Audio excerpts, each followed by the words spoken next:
मुजफ्फरगढ़ से आए हैं स्पेशल कब्र देखने। जब सच को सच नहीं करेंगे तो झूठ ही होगा ना। आज से कुछ रोज कबल इसी रोड पर एक माँ अपने बच्चों समेत नहर में कूद जाती है और वो आवाजें लगाती है कि खुदारा हमारी मदद करे, लेकिन इस कौम को उनकी आवाज नहीं आती। ये मीडिया वाले दिखा रहे हैं जी, आज निकल गए, आज बंदा निकल आया है, आज नहीं निकला जी, देखना है। आप समझते हैं कि ये वाकया सच है या झूठ? अभी कोई इतना इशू नहीं था। इंतजामिया से पूछा, उन्होंने कहा जी कोई आवाज़ नहीं आ रही, लेकिन दमक आ रही थी। उसके बाद ये जो है ना इधर के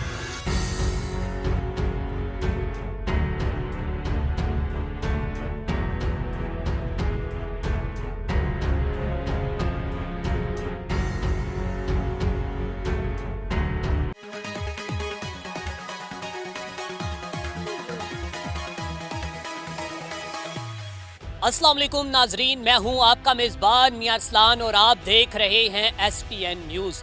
तो जी नाज़रीन, इस वक्त मैं मौजूद हूं लाहौर के साथ। एक वाक़या मशहूर हुआ है जहां पर एक कब्र से वाइब्रेशन की और मुख्तलिफ़ किस्म की आवाज़ें आती हैं। अभी मैं उस कब्रिस्तान में मौजूद हूं और यहाँ पर एक लोगों का हजूम देखने को मिल रहा है, जैसे यहाँ पर कोई दरबार पर मन्नत वगैरह या फिर पता नहीं अनोखी चीज़ें क्या देखने आए।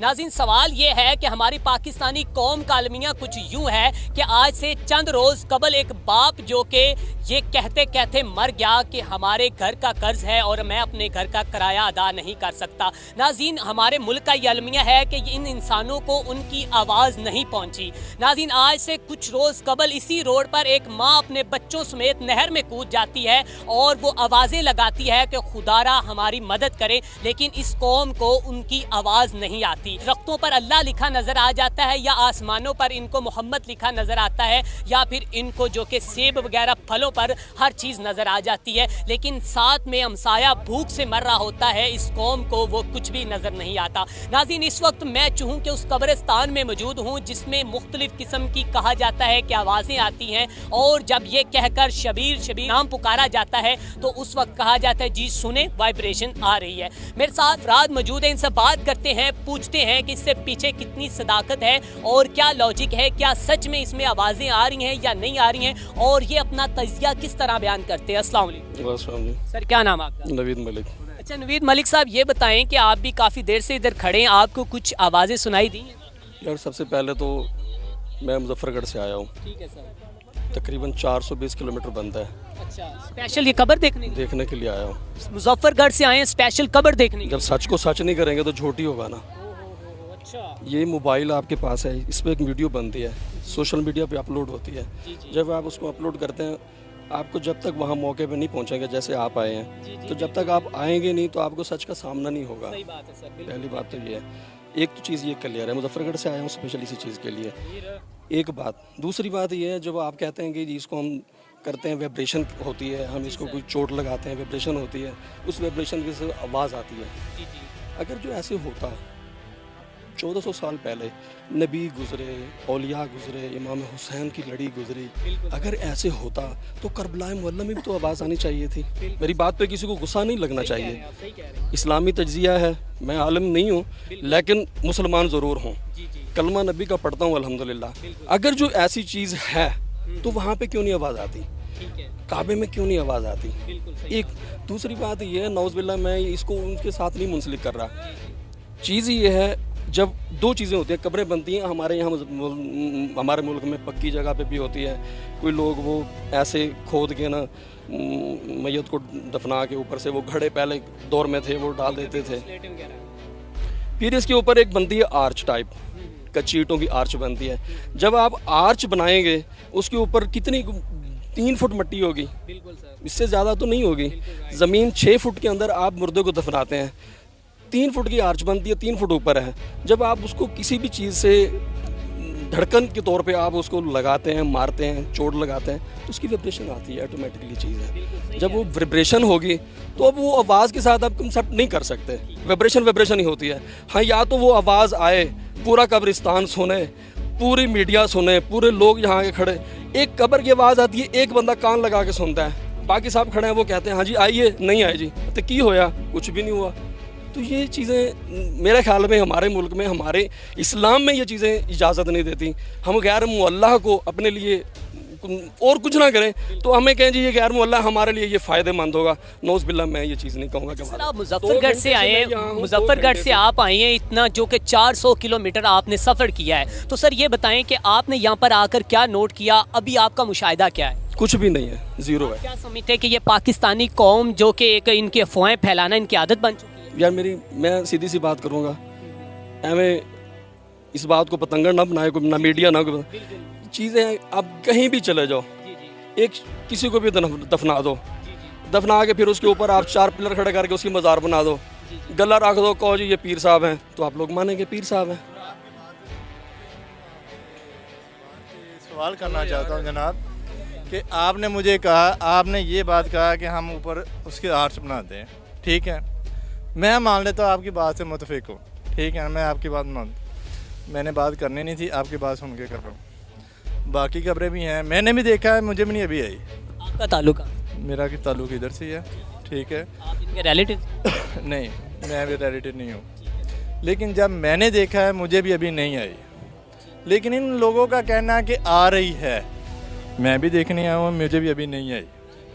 लेकिन आपका ये कहना है कि जो ऊपर वो हम आर्च लगाते हैं, यहाँ पे वो नहीं लगाते, यहाँ पे स्लैपें होती है, ठीक है, स्लैपों के ऊपर मट्टी होती है 3 फुट या 4 फुट, ठीक है, आपकी बात मैं मान रहा हूँ। बाकी कब्रों पे हम मारते हैं, ये मारते हैं, मैं मारता हूँ, ये मारते हैं, बाकी पे क्यों नहीं आवाज़ आती?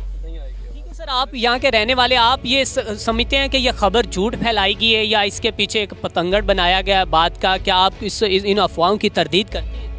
सर मैं अफवाहों की तरदीद कैसे करूँ, मैंने अभी देखा, अभी नहीं आ रही। आप क्या कहते हैं? मैं ये भाई की बात में मुतफिक हूँ कि ये जो कह रहे हैं कि ये जो होती है आर्च, इस पे ये लगाएं तो वापस वाइब्रेशन आती है, ऐसा नहीं है।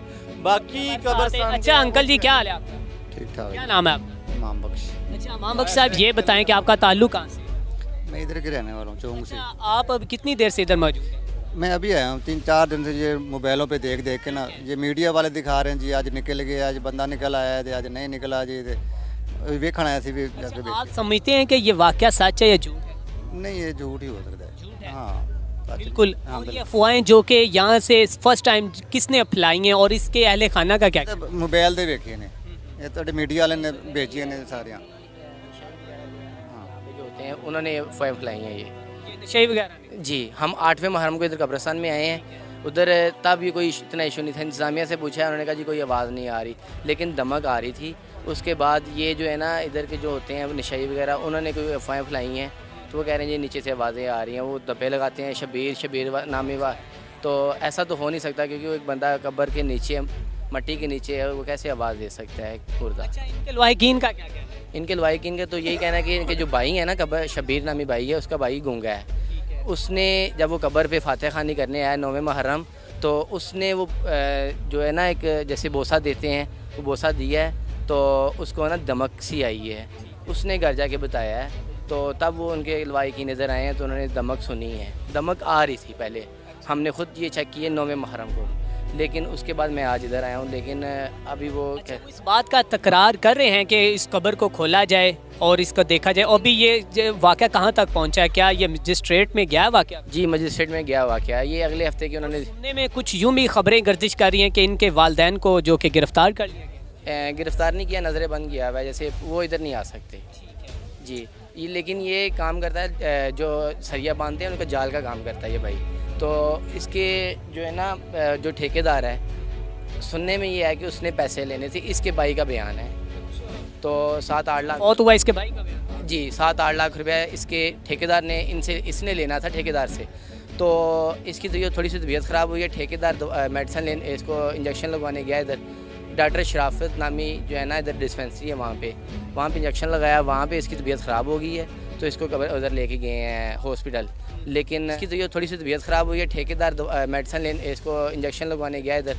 डॉक्टर शराफत नामी जो है ना इधर डिस्पेंसरी है, वहाँ पे इंजेक्शन लगाया, वहाँ पे इसकी तबीयत ख़राब हो गई है, तो इसको उधर लेके गए हैं हॉस्पिटल। लेकिन जो है ना रास्ते में ही दम तोड़ गए हैं। तो जिना वालों ने सर्टिफिकेट दिया है, तो उसके बाद ये लाके तो उन्होंने कर्ज इनसे लेना था, क्या उन्होंने माफ़ नहीं किया? सर ये शबीर ने लेना उनसे। शबीर ने लेना है? जी शबीर ने लेना है। उसका इससे ताल्लुक क्या है? वो ये जो मीडिया पे खबरें फैल रही हैं, वो कह रहे हैं कि पैसों की खातिर उन्होंने इसका मर्डर किया है। जी। असल कहानी कुछ यूं भी नहीं। असल ये निकल रही है, लेकिन तो नाज़रीन अभी जो कि मैं कब्र की जानिब जा रहा हूं, अगर मेरा कैमरामैन आपको दिखा सके। नाज़रीन आप देख सकते हैं कि यहाँ पर जैसे कोई मेला नुमा लोगों का एक हजूम इकट्ठा है जो कि बेबुनियाद खबरें फैलाई जा रही हैं। ये लोग घर में बैठकर इतनी देर इबादत भी कर सकते थे और इतनी देर अपने गली मोहल्लों के गरीबों का हाल भी पूछ सकते थे। कहा जा रहा है कि शबीर जो कि यहाँ पर जो कि वाइब्रेशन की जाती है, ये आप कब्र देख सकते हैं। बहुत से लोग, एक बंदा जो कि मुजफ्फरगढ़ से सिर्फ ये कब्र की वाइब्रेशन और आवाज़ें सुनने आया है, लेकिन कुछ लोगों का कहना है कि इसके पीछे कोई हकीकत नहीं और ये बिल्कुल झूठ पर मबनी बातें हैं। तो नाज़रीन आपको हम जो कि इसके मुतालिक जितनी भी अपडेट्स आएंगी आपको आगाह करते रहेंगे। इसी के साथ अपने मेज़बान मियां अरसलान को दीजिए इजाज़त। अल्लाह निगहबान।